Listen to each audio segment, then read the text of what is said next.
अगर आपसे एक सवाल पूछा जाए कि आपको आलू की सब्जी पसंद है क्या, तो आप में से बहुत से लोग कहेंगे कि हाँ भाई हमें तो बहुत पसंद है, और कुछ लोग कहेंगे कि नहीं यार हमें तो बिल्कुल पसंद नहीं है। लेकिन आलू से बनाई गई एक ऐसी चीज है जिसके लिए आप सभी लोग बोलेंगे कि हाँ यार ये तो हमें बहुत पसंद है, और वो चीज है मैकडॉनल्ड के फ्रेंच फ्राइज, जिसका तो नाम सुनते ही मुंह में पानी आ जाता होगा, है ना।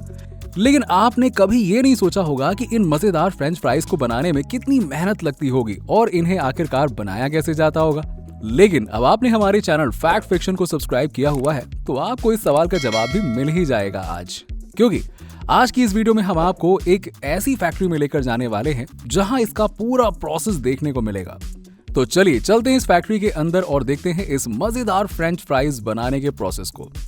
तो दोस्तों, आलू से फ्रेंच फ्राइज बनाने का सफर शुरू होता है हार्वेस्टिंग से, यानी कि आलू की हार्वेस्टिंग से, जो खेतों में उग रहे आलू के साथ किया जाता है। अब अगर आपने मैकडॉनल्ड के फ्रेंच फ्राइज खाए होंगे तो आपको पता ही होगा कि हर एक फ्रेंच फ्राइज का साइज काफी लंबा होता है। तो अब जाहिर सी बात है कि जिस आलू के फ्राइज को बनाया जाता है वो भी काफी लंबे होंगे, है ना। इन खेतों में ज्यादातर मोटे मोटे आलू उगाए जाते हैं। कुछ समय बाद जब ये आलू अच्छी तरह से उग जाते हैं तब इन्हें यहाँ से हार्वेस्टिंग की प्रोसेस से तोड़ लिया जाता है और फिर एक ट्रक में भरकर मैकडॉनल्ड की उस फैक्ट्री में लाया जाता है जहाँ पर फ्रेंच फ्राइज का प्रोडक्शन होना होता है। अब यहाँ पर इस फैक्ट्री के अंदर हर एक काम मशीनों और हाथों की मदद से किया जाता है। जी हाँ, इस पूरे प्रोसेस में कुछ काम ऐसे होते हैं जिनको करने के लिए बड़ी बड़ी हाईटेक मशीनों का इस्तेमाल किया जाता है, और कुछ काम ऐसे भी होते हैं जिन्हें करने के लिए इंसानों के हाथों का ही इस्तेमाल करना पड़ता है भाई। अब यहाँ पर ट्रकों की मदद से आलू अब फैक्ट्री के अंदर आ चुकी है और इन्हें सबसे पहले यहाँ पर मौजूद इस कन्वेयर बेल्ट के ऊपर रखा जाएगा और आगे की तरफ भेजा जाएगा, और फिर ये यहाँ आ पहुँचते हैं इस पानी से भरे हुए टब के अंदर। अब यहाँ पर आलुओं को एयर प्रेशर वाले पानी के मदद से 2 बार धोया जाता है, यानी कि अच्छे से इनकी धुलाई होती है और इस बात को सुनिश्चित किया जाता है कि इन आलू के ऊपर किसी भी तरह की मिट्टी मौजूद ना हो और ये पूरी तरीके से साफ हो जाए। यहाँ देखिए कैसे इन आलू को धोया जा रहा होता है, और फिर जब ये आलू धुल जाते हैं तब यहाँ एक मशीन मौजूद होती है जो इन्हें यहाँ से ले जाकर एक और कन्वेयर बेल्ट पे रख देती है। अब यहाँ पर इन आलुओं के ऊपर स्प्रे वॉशिंग करी जाती है। जी हाँ, जिसका मतलब होता है कि शावर की मदद से इनकी धुलाई करी जाती है यार। जैसे कि आप वॉशरूम में शावर से नहाते हैं ना, बस ठीक वैसे ही समझ लीजिए कि आलुओं को मस्त तरीके से नहलाया जाता है। लगभग 2 तरह की सफाई अभियान के बाद अब ये आलू पूरी तरह से गंदगी और मिट्टी से दूर हो जाते हैं। अब इन्हें आगे के प्रोसेस के लिए भेजा जाता है और अब हम पहुंचते हैं फैक्ट्री के इस हिस्से में जहां पर कन्वेयर बेल्ट की मदद से इन्हें आगे धीरे धीरे भेजा जा रहा है, और आसपास खड़े वर्कर्स इन आलू में से जो आलू छोटे होते हैं उनको अलग करने की प्रक्रिया शुरू करते हैं, और फिर बाकी के बचे आलू को यहां से लेकर जाकर कन्वेयर बेल्ट की मदद से इस पीलिंग मशीन के अंदर डाला जाता है, जहां पर ये सारे के सारे आलू अच्छे तरीके से छिल जाते हैं, और फिर यहीं से आगे की तरफ बढ़ते हुए ये पहुंचते हैं यहाँ मौजूद इन वर्करों के पास, जो इन आलू में से जो खराब आलू होते हैं ना उन्हें बाहर का रास्ता दिखा देते हैं। अब यहाँ पर इस बात का बड़े अच्छे से ध्यान दिया जाता है कि कोई भी खराब आलू यहाँ से आगे की तरफ ना जाने पाए, वरना फिर आगे जाकर प्रोडक्शन में काफी दिक्कत हो सकती है। अब यहाँ तक तो आलू देखिए साफ होकर बढ़िया छिल विल के पहुंच चुका होता है। अब इन्हें इनके असली काम के लिए आगे भेजा जाता है। जी हाँ, अब इन आलुओं को काटने के लिए एक खास किस्म की मशीन के अंदर से गुजारा जाएगा, जो इन आलुओं को फ्रेंच फ्राइज की शेप में काटने वाली है। अब यहाँ पर इन सभी आलुओं को फ्रेंच फ्राइज की शेप में काट लिया जाता है और फिर इन्हें पतले पाइप से पानी के साथ तेज धार वाले प्लेट के ऊपर 37 किलोमीटर प्रति घंटे की रफ्तार से आगे बढ़ाया जाता है। अब जैसा कि ये पूरी प्लेट के ऊपर तेज धार वाले ब्लेड लगे होते हैं और इन्हीं की मदद से यहाँ मौजूद इन सभी फ्रेंच फ्राइज का शेप एक जैसा हो जाता है, यानी कि सब एक दूसरे के जुड़वा दिखने लगते हैं यार। अब कटे हुए आलुओं को दोबारा से वापस से वॉश किया जाता है ताकि इनके ऊपर का जो सारा स्टार्च होता है ना वो निकल जाए, और फिर इन्हें यहाँ से सूखने के लिए एयर वाले कन्वेयर बेल्ट के ऊपर डाल दिया जाता है। अच्छा दोस्तों, आपने कभी गौर किया कि जो आलू आप अपने घर पे लेकर जाते हैं उसमें कभी कभार काले काले धब्बे मौजूद होते हैं, लेकिन यहाँ पर इस फैक्ट्री के अंदर फ्रेंच फ्राइज बनाने के लिए जो आलुओं का इस्तेमाल किया जाता है उसके अंदर काले धब्बे क्यों नजर नहीं आते हैं भाई साहब? कभी सोचा आपने? जरा सोचिए ऐसा क्यों होता होगा। अब क्यों दोस्तों ये आलू एकदम साफ सुथरे दिखाई देते हैं? इसके पीछे छुपी है खास वजह। देखिए, जब आलू को काटा जाता है ना और उसे साफ किया जा रहा होता है, तब उसी समय इन आलुओं को एक खास तरह के लेजर के थ्रू गुजारा जाता है, ताकि इन आलुओं पर जो भी डार्क स्पॉट होंगे ना वो आसानी से साफ हो जाएंगे।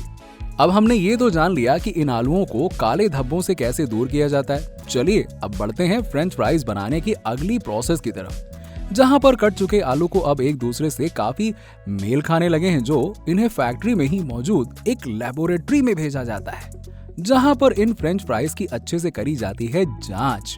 अब आप कहेंगे यार ये तो खाने की चीज है, इसके ऊपर कौन सा एक्सपेरिमेंट और टेस्टिंग होगी यार? जी हाँ, बिल्कुल होती है।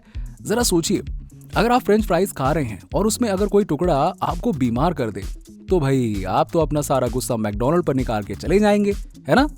तो दोस्तों, इस चीज से बचने के लिए यहाँ पे लेबोरेटरी में ये चेक किया जाता है कि इस पूरे प्रोसेस के अंदर कहीं भी किसी भी आलू में किसी भी प्रकार का चेंज तो नहीं आया, यानी कि उनके टेस्ट में कोई फर्क या फिर उनकी क्वालिटी में किसी प्रकार का चेंज वगैरह तो नहीं आया।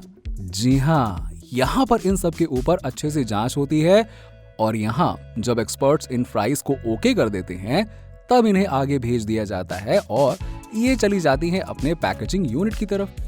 यहाँ पर मैकडॉनल्ड के पैकेट जो पहले से ही तैयार होते हैं, इनके अंदर इन फ्राइज को फ्रीज करके डाल दिया जाता है और फिर यहाँ से इन्हें लेकर दुनिया भर के हर एक मैकडॉनल्ड के आउटलेट पर इन्हें पार्सल कर दिया जाता है। लो भैया, आ गई फ्राइज, है ना? स्टोर में आने के बाद बस इन्हें डीप फ्राई करना होता है और फिर लोगों को सर्व कर दिया जाता है। तो कुछ इस तरह से बनाया जाता है मैकडॉनल्ड के फ्रेंच फ्राइज को। लेकिन दोस्तों, क्या आपको मालूम है कि फ्रेंच फ्राइज का इतिहास काफी अलग और विवादों से घिरा हुआ रहा है? जैसे कि इसके नाम से आपको लग ही रहा होगा कि इसका आविष्कार फ्रांस में हुआ होगा, है ना? French fries, French, France. तो आप शायद गलत सोच रहे हैं। जी हाँ, इन फ्रेंच फ्राइज पर आज के समय कई देश हैं जो अपना दावा ठोकते रहते हैं और कहते हैं कि ये तो हमारे यहाँ से निकला है, हमने इसको बनाया है, ये वो। इस डिश पर बेल्जियम अपना दावा करता है क्योंकि वहां के एक लेखक ने एक कैरमेंट फ्राइटिस के नाम की एक किताब लिखी थी और इसके अंदर उन्होंने फ्रेंच फ्राइज के इतिहास के बारे में अच्छा खासा एक्सप्लेनेशन दिया हुआ था। उनका ये मानना है कि सबसे पहले फ्रेंच फ्राइज बेल्जियम के उस जगह पर बनाकर खाई गई थी जहां पर फ्रेंच भाषा को बोला जाता था। इसके अलावा फूड इतिहासकार मैडलिन फेरर का तो ये तक कहना है कि फ्रेंच फ्राइज स्ट्रीट फूड की तरह ही एक डिश है और इसी तरह के कई डिबेट हमेशा लगे रहते हैं कि असल में फ्रेंच फ्राइज बेल्जियम की देन है या फिर इसे फ्रांस वालों ने बनाया है। इसी डिबेट के अंदर अमेरिका भी खुद को इंक्लूड करने की कोशिश करता है और कहता है कि दुनिया में अगर सबसे ज्यादा फ्रेंच फ्राइज को खाने का शौक अगर कोई लोग रखते हैं तो वो अमेरिकन ही तो हैं। अब एक रिपोर्ट की माने तो अमेरिका के लोग एक साल में लगभग 29 पाउंड तक के फ्रेंच फ्राइज खा जाते हैं यार। इसके अलावा एक और फ्रेंच फ्राइज से रिलेटेड फैक्ट मैं आपको बताते चलता हूँ कि आप जो ये पोटैटो चिप्स खाते हैं ना, इसका भी आविष्कार फ्रेंच फ्राइज के चलते ही हुआ है। जी हाँ, 19वीं सदी के दौर में अमेरिकन शेफ जॉर्ज क्रम जब अपने कस्टमर को फ्रेंच फ्राइज बनाकर खिला रहे थे, तब उनके कस्टमर उनसे एक ही शिकायत करते थे कि यार ये फ्रेंच फ्राइज काफी मोटे मोटे होते हैं। और फिर शिकायत के बाद क्रम ने अपने आलुओं को पतला काटना शुरू किया और फिर इतने बढ़िया तरीके से उन्होंने उसे तल के फ्राई किया ना कि ये जो क्रंची आलू के पतले पतले चिप्स निकले ना, वो काफी पसंद आने लगे लोगों को और धीरे धीरे ये पूरे अमेरिका में फैलने लगा।